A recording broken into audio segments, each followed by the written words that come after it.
안녕하세요, 구독자 여러분. 자, 9월 8일 일요일 아침입니다. 저는 오늘 아침 일요일 휴일인데 옆에 계신 분이 잠이 안 온다며 새벽 5시에 이제 제 손을 잡고 나가자고 하더라고요. 그래서 손을 잡고 산책을 갔다 왔습니다. 제가 용인 수지에 살고 있거든요. 수지에서 이제 그 천길을 따라서 분당까지 가니까 이제 해가 뜨더라고요. 그래서 왔던 길을 다시 와서 오니까 이제 거의 3시간 가까이 된 것 같아요. 그래서 뭐 한 2시간 넘게 한 2시간 반 정도 이렇게 걸었던 것 같은데 그 긴 시간 동안 뭘 할까요? 저희 부부가 땅만 보고 가진 않겠죠. 그래서 뭐 이런저런 이야기를 많이 해요. 그래서 특히 이제 그때 좀 이야기를 하는 게 되게 좀 건설적인 이야기들을 많이 하는데 이제 와이프가 하고 싶어 하는 거 그리고 제가 하고 싶은 거에 대해서도 뭐 이야기를 하고 있어요. 그래서 불과 한 몇 개월 전만 하더라도 빨리 회사 나와서 내 하고 싶은 걸 하고 싶다 했는데 지금 일단 그건 이뤘잖아요. 근데 이제 또 막상 또 그렇게 되니까 좋은 것도 많이 있지만 또 아쉬운 것도 보이더라고요. 그래서 이런 부분은 좀 아쉬우니까 이렇게 좀 어떻게 해야 되겠다. 라는 부분이 좀 들어서 이제 그 부분은 이제 계속해서 이야기를 많이 하고 있고 이제 특히 이제 그런 자기계발 책이나 그런 거 보면은 그 목표라는 게 눈에 보여야 된다고 많이 말하잖아요. 그래서 저도 그 부분에 대해서 어떻게 장치를 좀 하려고 좀 계속 하고 있어요. 그리고 그 스마트폰 알림 하는 거 있잖아요. 그 알림 해가지고 전 항상 저녁 8시 되면은 제가 꿈꾸고 있는 거에 대해서 잊지 않았지라는 메시지를 저한테 보내요. 스스로. 그리고 이제 거기에 대해서 전에 생각했던 꿈은 이뤘으니까 이제 앞으로 해야 될 거, 단기간에 한 1, 2년 안에 이룰 거, 그걸 또 적어놨어요. 오늘 산책하는 길에 뭐 그런 것들을 하고 왔습니다. 자, 아무튼 여러분들도 또 그렇게 한번 해보시면 좋겠고요. 구체적인 이야기는 나중에 제가 또 한번 알려드릴 수 있는 기회가 올 것 같아요. 자, 오늘 9월 8일 일요일이고 주말은 제가 포커스 뉴스라는 걸 하죠. 그래서 특정 기사 하나에 대해서 선택을 해서 아주 이거를 뽀갠다. 그렇게 생각하시면 되겠어요. 자, 오늘은 조정 대상 지역 내의 비과세, 다주택자 중과세 판단 방법 요거에 대해서 보도록 하겠습니다. 우리 어떤 세무사님이 올리신 글인데 진재만 신한금융투자 세무사님이세요. 그래서 좋은 글 감사드리고요. 근데 이거를 제가 읽기 도구를 쓰니까 너무 얼굴이 작게 나오셔가지고 좀 약간 민망해서 이렇게 한번 제가 해드렸어요. 자, 봅시다. 자, 이렇게 좀 크게 확대해서 볼게요. 가끔가다 이거 물어보시는 분이 있는데 요거는 이제 윈도우는 제가 잘 모르겠고요. 저는 이제 맥을 써요. 아이맥을 써요. 맥에서는 애플 컴퓨터에서는 이렇게 화면을 이렇게 확대 축소할 수 있는 그게 있고요. 요 화살표는 제가 돈 주고 산 어플이에요. 이게 너무 작아서 안 보이잖아요. 물론 크게 해서 볼 수도 있는데 색깔을 제가 어떻게 할 수가 없어서 요거는 제가 유료 어플을 돈을 주고 샀어요. 여러분들 잘 보이라고. 잘했죠. 자, 봅시다.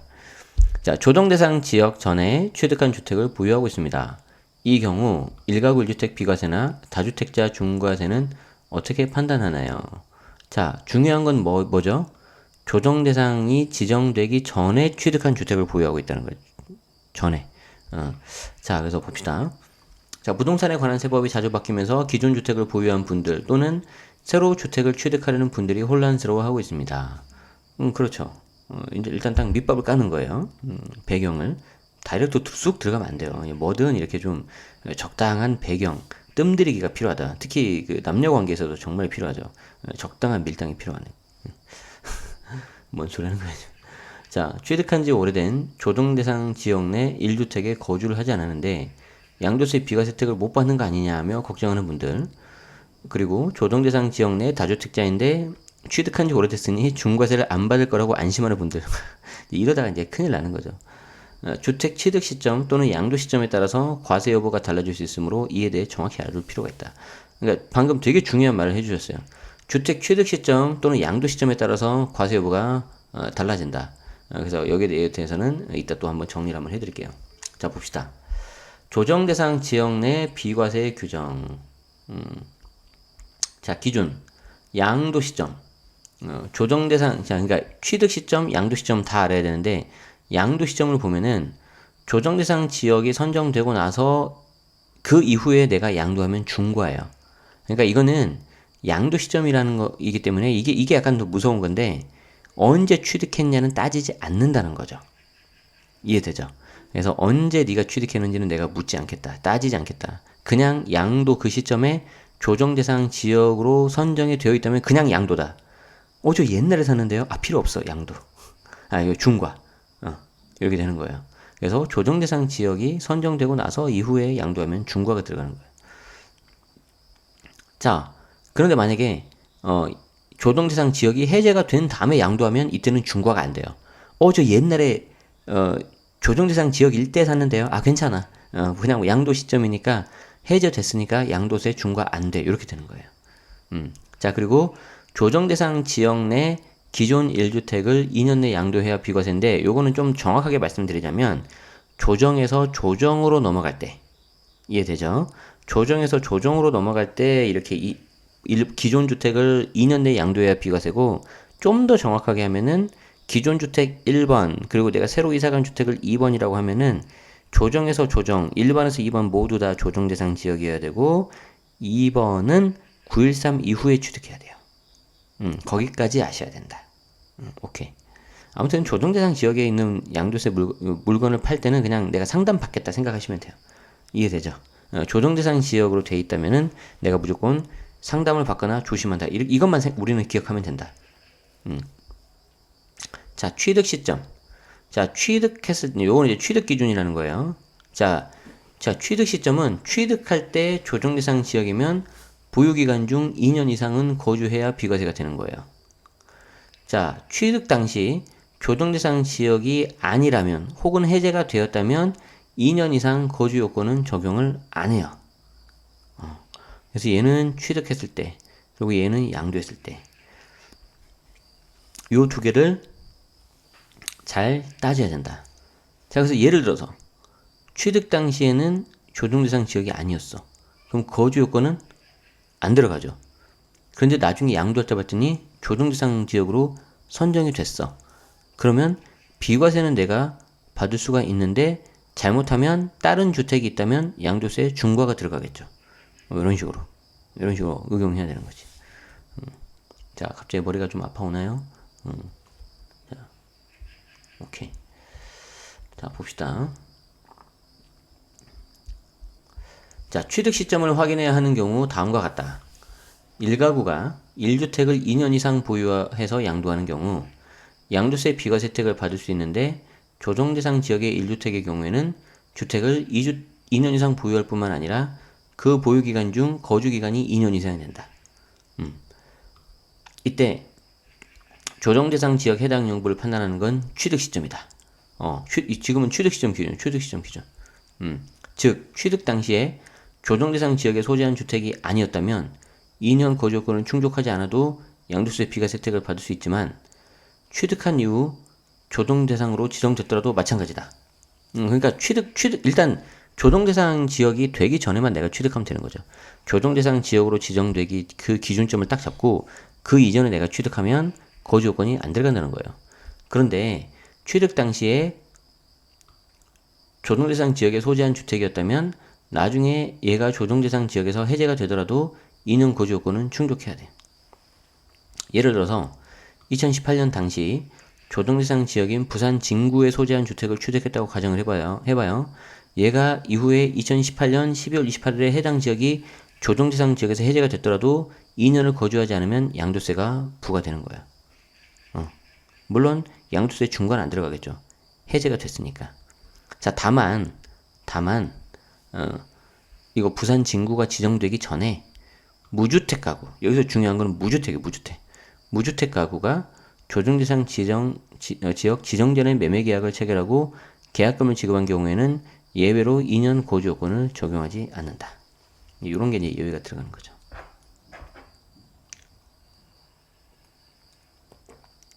어렵죠? 이따 한번 정리해 드릴게요. 글로 보니까 좀 어렵죠. 그죠? 자, 양도 시점을 확인해야 되는 경우. 자, 지난 2017년 발표된 파리 대책으로 다주택자가 조정대상 지역에 소재하는 주택을 2018년 4월 1일 이후 양도하는 경우에는 양도세 중과 및 장기부 특별공제가 배제가 돼요. 그러니까 양도세 중과라는 게 뭐냐면, 내가 주택을 3년 이상 보유하면 장기 보유 특별공제라는 게 적용이 돼서 양도소득세를 결정하는 과표가 줄어드는데, 이 과표를 계산하는 데 있어서 장기 보유 특별공제가 많이 있으면은 내가 이제 과표가 줄어요. 그렇기 때문에 세금이 적게 나오는데, 만약에 양도세 중과가 들어간다. 즉 조정대상 지역이 지정된 상태에서 내가 양도해버린다. 그리고 내가 양도세 중과가 들어가면은 이 장기보유 특별공제는 내가 아무리 오래 보유하더라도 못 받아요. 그리고 나서 이걸 그거 거기서 끝나는 게 아니라 양도세 중과는 또 뭐가 있냐면은 양도세 기본세율 있죠. 6에서 42%. 이 6에서 42%에다가 기본세율이 10% 또는 20%가 들어가 버려요. 이해되시죠? 그래서 이런 거를 조심하셔야 된다. 자, 그 후 추가로 지정된 조정대상 지역에 소재하는 다주택자의 양도소득세도 중과가 되는데, 이때 조정대상 지역을 판단하는 건 양도 시점이다. 조정대상 지역으로 지정되기 전에 취득한 주택이라도 조정대상 지역으로 지정된 후에 양도하게 되면 양도세가 중과되는 거죠. 그래서 양도 시점이 더 무서워요. 어떻게 보면. 그 전에 언제 취득했는지, 어디를 취득했는지는 묻지도 따지지도 않고 양도 시점으로 봐서 얘가 조정대상 지역이 있다면 무조건 중과가 들어가는 거죠. 자, 반대로 조정대상 지역에 소재한 주택을 취득했더라도 조정대상 지역에서 해제가 된다면, 그리고 그 해제가 된 이후에 양도한다면 양도세 중과는 중과되지 않는다. 다만 조정대상 지역에 소재한 주택을 취득했기 때문에 비과세 되려면 2년 거주해야 되겠죠. 이해되시죠? 자, 또 있네. 다만 조정대상 지역 공고가 난 날 이전에 주택을 양도하기 위해 매매계약을 체결하고 계약금을 받았다면 양도세 중과를 적용하지 않는다. 그러니까 원칙은 주택의 취득과 잔금의 원칙은 계약일이 아니라 잔금일이에요. 계약일이 아니라 잔금일인데, 그렇게 하면 약간 좀 선의의 피해자가 나올 수 있잖아요. 내가 이거 대책이 나올 줄 어떻게 알았냐고. 그렇기 때문에 약간 예외를 두는 거예요. 그래서 여러분들이 원칙은 알고 있어야 돼요. 잔금 치른 날이에요. 잔금 치른 날. 그런데 이렇게 되면은 좀 이제 예외적으로 살아날 수 있다. 즉 대책 발표되기 전에 내가 계약을 하고 계약금을 지급하거나 받았다면 예외적으로 좀 빠져나갈 수 있는 구멍이 있긴 있어요.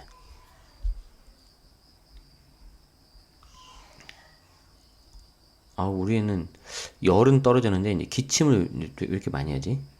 오늘 그래서 병원을 또 가봐야 되거든. 참 이게 병원 계속 오래 가네요. 그죠? 자, 조정대상 지역의 일시적 일가구 2주택 규정도 양도 시점이 중요하다. 자, 기존 1주택 보유자가 1년 후에 신규 1주택. 그러니까 저는 이런 경우에 번호를 달아버려요. 안 그러면은 되게 말로 하기 힘들단 말이에요. 자, 그래서 기존 주택을 1번이라고 하고요. 1년 후에 산 신규 주택을 2번이라고 합시다. 여러분들 이해되셨죠? 1번, 2번. 그리고 번호 달 때 취득일로 좀 달아주세요. 먼저 산 걸 2번, 나중에 산 걸 1번 하면 그럼 어떻게 해. 그래서 이렇게 항상 번호를 달아주는 게 나중에 여러분들이 세무상담 하실 때도 편해요. 선생님 제가 15년 전에 산 허름한 집이 하나 있고요. 이번에 정말 피땀 흘려 모아가지고 산 정말 애착이 많이 가는 집이 하나 또 있어요. 그래서 제가 피땀 흘려서 산 이번에 애착이 간 2번 집을, 이 집을요. 그러면 이제 미쳐버려요, 사람이. 헷갈린단 말이에요. 그래서 깔끔하게 15년 전에 산 1번 주택이 있고, 이번에 산 2번 주택이 있습니다. 쉽잖아, 그러면. 1번, 2번. 자, 그렇게 해달라고요.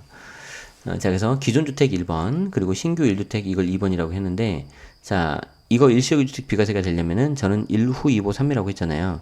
1년 있다가 2번을 사고, 1번 같은 경우에는 2년 보유 또는 거주를 하고, 2번 산 다음에 3년 이내에 1번을 팔면 되는 건데, 이게 만약에 둘 다 조정대상 지역에 있다.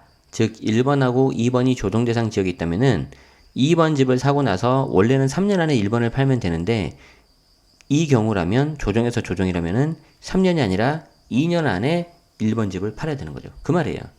그래서 기존 1주택 보유자가 1년 후에 신규 1주택을 취득한 후 3년 이내에 기존 1주택을 양도하는 경우 2년 보유 및 2년 거주 요건을 충족했다면 양도세 비과세 혜택을 받을 수가 있는데, 이게 이제 일시주택 비과세잖아요.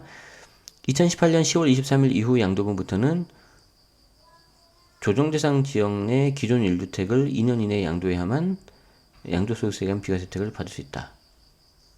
그러니까 913 이후잖아요. 913 이후. 913 이후인데 왜 이렇게 했지? 그러니까 913 이후 양도분, 913 이후에 내가 2번 주택을 취득을 했어요.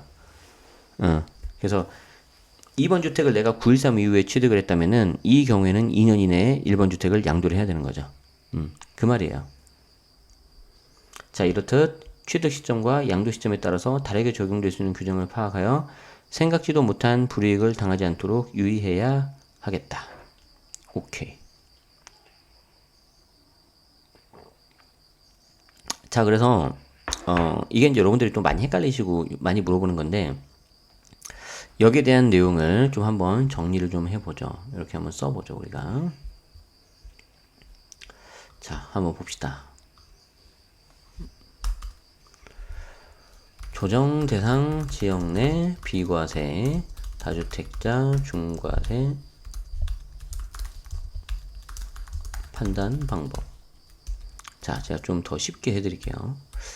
이렇게 해볼까? 이 글자가 줄어드네. 자, 이거로 봅시다. 여러분들이 이 기사를 보면서 아마 복습을 하실 거기 때문에 이 기사에 대한 내용을 중심으로 좀 해드릴게요. 자, 취득 시점 취득 시점이 중요한 경우. 자, 취득 시점이 중요한 경우에는 자, 어떻게 되는 거죠? 조정 대상 지역이 지정 전에 취득했다. 그러면은 거주 요건 들어가 안 들어가요? 거주 요건 안 들어간다. 자, 그리고 조정 대상 지역 지정 후 취득했다. 그러면 거주 요건 들어간다. 이렇게 되는 거죠. 이건 심플해. 그래서 거주 요건 들어가는지 안 들어가는지. 자, 그런데 만약에 조정 대상 지역 지정 전에 취득 후 취득하고 나서 이후 조정 대상 지역이 해제가 됐다. 이 경우도 이미 죄송해요. 자, 다시 할게요. 조정 대상 지역이 지정이 되고 난 후에 취득을 했어. 근데 이후 조정 대상 지역이 해제가 됐어. 이 경우도 이미 지정 후 취득했기 때문에 거주 요건 들어간다. 그러니까 이미 취득할 때 거주 요건, 보유 요건은 그냥 다 결정이 되는 거예요. 이해되시죠? 이미 취득 당시에 거주 여부가 결정이 된다. 오케이? 좋았어요. 자, 그 다음 양도 시점. 양도 시점은 어떻게 보면 심플해요. 묻지도 따지지도 말고 양도 당시 그 물건의 소재지가 조정 대상 지역이라면 양도세 중과.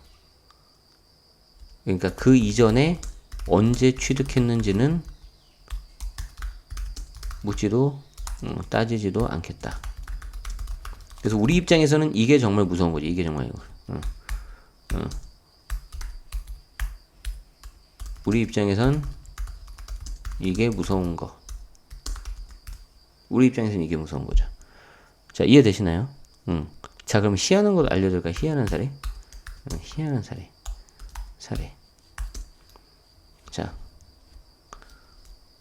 자, 조정 대상 지역 지정 전 취득. 거주 요건 들어가지 않는다. 맞죠? 그런데 이게 조정 대상 지역 지정 전 취득하고 이후 양도 시 조정 대상 지역 지정 후 양도. 이게 이후 조정 대상 지역이 지정된 후 양도. 이때는 어떻게 되죠? 그러니까 조정대상 지역 지정 전에 취득했으니까 거주 요건은 필요 없지만 거주 요건은 필요 없으나 양도세 중과 될 수 있는 거죠. 양도세 중과. 다른 주택 있는 경우, 다른 주택 있어서 비과세가 안 되는 경우, 여러 가지가 나오는 거예요. 이게 진짜 황당한 케이스. 황당한 케이스. 조정대상 지역 지정 전 취득. 이때는 거주 요건이 없지. 맞죠? 맞죠? 자, 그런데 이후 양도시 1주택 비과세인데 9억 초과 고가주택.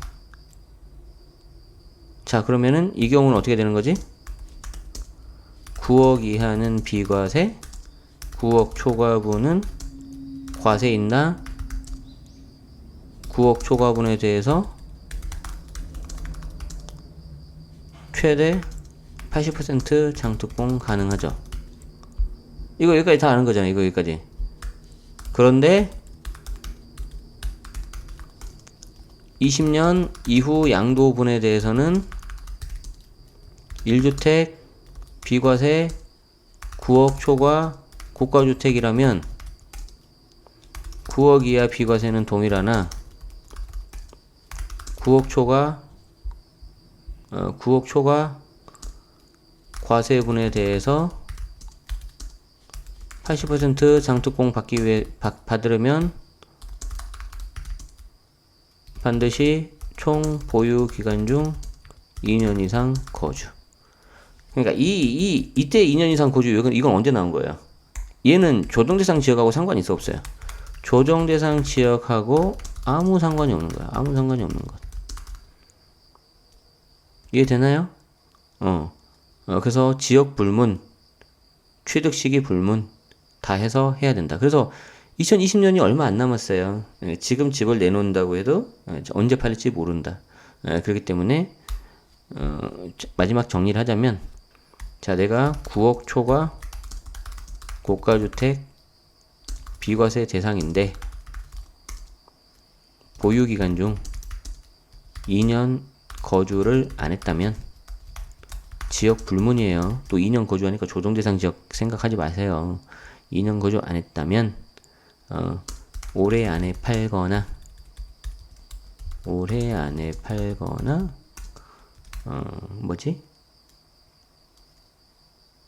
들어가서 2년 거주 채우거나. 그래서 이제 얘는 되게 특이한 케이스, 황당한 케이스. 여기까지 우리는 알아야지. 몰라도 된다고요? 천만의 말씀. 지금 서울 중위값 아파트 값이 몇 억이더라? 엄청 많이 올랐잖아요. 좀 애지간한 거 좋은 거 있으면 9억 가요. 근데 내가 이제 살다가 뭐 상황에 따라서 뭐 그 집에 못 살 수도 있는 거잖아요. 그리고 2년 거주를 못 채웠어. 그럼 나중에 어떻게 하시려고? 그래서 이렇게 좀 하면 될 것 같아요. 그래서 조정대상 지역 내 비과세 취득 시점. 제가 그냥 화면만 이렇게 할 테니까 필요하신 분들은 캡처하시거나 하든지. 천천히. 조정대상 지역적 취득은 거주권 안 들어간다. 지정후 취득, 거주권 들어간다. 지정후 취득 이후 조정대상 지역취득 해제가 됐다. 이 경우도 이미 지정후 취득했기에 거주권 들어간다. 이미 취득 당시에 거주 여부가 결정이 된다. 양도 시점. 묻지도 따지지도 말고 양도 당시 그 물건의 소재지가 조정대상 지역이라면 양도세 중과. 그 이전에 언제 취득했는지는 묻지도 따지지도 않겠다. 우리 입장에서는 이게 무서운 것. 자, 그래서 결론은 뭐냐면 결론은 조정대상 지역 내 위치한 물건을 팔 때는 반드시 사전에 세무상담 유료로 받으세요. 유료로. 저 말고 세무사님 가서 세무상담 받으세요. 나 진짜 글 쓰기 싫은데 지금 대대광이 추가로 지정이 된다면 어떻게 된다고요? 무조건 상담 받으세요. 옛날에 샀는데요. 필요 없어요. 내가 이렇게 써줘야 되나 진짜. 필요 없어요. 이렇게 안 쓰면 꼭 말로 하면 여러분들이 안 하더라고요. 그래서 옛날에 샀는데요. 필요 없어요. 양도 시점 기준이니까. 그래서 조정대상 지역 지정에 취득했다. 거주요건 들어가지 않는다. 그리고 조정대상 지역 지정 전 취득했고 이후 조정대상 지역 지정 후 양도한다 그러면 거주요건은 필요 없으면 비과세 받을 때 거주요건은 필요 없지만 양도세 중과는 들어간다. 조정대상 지역이니까. 그리고 황당한 케이스는 9억 초과 고가주택. 이건 너무 많이 했죠. 이거 직방TV 뭐 첫 번째 영상 보시면 되고 그 영상이 벌써 지금 50만을 찍었다는 거 아닙니까? 나 직방하고 내가 인센티브 체계를 내가 다르게 써야 되는데요. 자, 아무튼 그건 이제 제가 웃자고 한 소리였고요. 그래서 한번 정리를 제가 했어요. 그래서 한번 좀 이렇게 보시면 좋겠다. 그래서 오늘은 특정 기사에 대해서 뽀개는 포커스 뉴스였는데 와 이걸 하나 했는데 무려 25분이 걸렸다. 야 이거 진짜 진짜 괜찮은 것 같아요. 제가 생각해도. 오늘 내용이 도움이 되셨다면 좋아요와 구독 팍팍 눌러주시고요. 이게 여러분들이 제가 늘 마음속으로 저를 응원하신 건 알고 있지만 표현을 해주시는 것도 중요합니다. 제가 큰 걸 바라는 게 아닙니다. 그래서 구독하시고 알람 설정하시면 바로 영상이 뜨니까 알아두시면 감사하겠고요. 그리고 이제 제가 이제 가끔 이렇게 좀 이제 또 추석 연휴이라든가 무슨 일이 생기면 이제 지방 출장 가거나 좀 강의하러 가면 못 올라오는 경우가 있어요. 아니면 저녁 늦게 올라오거나 그래서 그런 경우에도 알림 설정하시면은 구독 누르고 한번 더 누르면 아마 별 종 모양 나와서 알림이 될 거예요. 그래서 뭐 제가 지금 영상 그런 게 좀 익숙하지가 않아서 그런 게 좀 안 나오는데 그런 거는 좀 이제 참고하시면 좋을 것 같아요. 자, 그렇게 해서 여러분들 좀 도움 되시면 좋겠고요. 맞다. 예고 하나 해드릴 건데 제가 다음 주 추석을 좀 일찍 내려가요. 그래서 이제 수, 목, 금, 토 이렇게 4일은 제가 좀 방송이 못 올라올 것 같습니다. 그래서 그 부분은 좀 제가 미리 양해 말씀드릴게요. 그래서 다음 주 수, 목, 금, 토 이렇게 3박 4일은 제가 영상이 못 올라오니까 좀 양해 말씀드리고 대신 블로그는 뭐 간단히 올릴 수는 있을 것 같아요. 인스타도 좀 해보려고 하는데 아직 제가 게을러서 좀 못하고 있는데 인스타도 좀 해볼게요. 자, 그래서 이렇게 좀 양해 말씀해 주시고요. 오늘 특히 조정대상 지역 이거 되게 헷갈리거든요. 그래서 한번 정리를 해봤어요. 이 외에도 많이 있는데 일단 요거라도 여러분들이 잘 알고 계시면은 도움이 될 것 같습니다. 그래서 잘 챙겨주시고요. 오늘 일요일 휴일인데 추석 전주 휴일인데 오늘 마트가 문을 닫죠. 그래서 어제 사람 되게 많더라고요. 추석장 이렇게 잘 보시기 바라고 지금이 가장 좋죠. 저도 회사 나왔는데도 아직도 이렇게 빨간 날이 좋아요. 그래서 특히 직장인분들은 정말 좋으실 텐데, 내년 달력 보세요. 내년 달력 죽음이에요. 진짜 없어요. 그런데, 건강하게, 그리고 정말 즐겁게, 잘 보내시고요. 저는 또 그때 추석 인사 다시 한번 드리도록 하겠습니다. 자, 오늘도 행복한 하루 보내시고, 늘 말씀드리지만, 소중한 자기 자신을 위해서 늘 이렇게, 어떻게 하면 나를 더 사랑할까? 어떻게 하면 내가 조그만 거에서 더 행복을 느낄까? 그런 하루가 되면 좋겠습니다. 자, 오늘 채널 제네시스 박 포커스 뉴스는 여기까지 하도록 하겠습니다. 고맙습니다.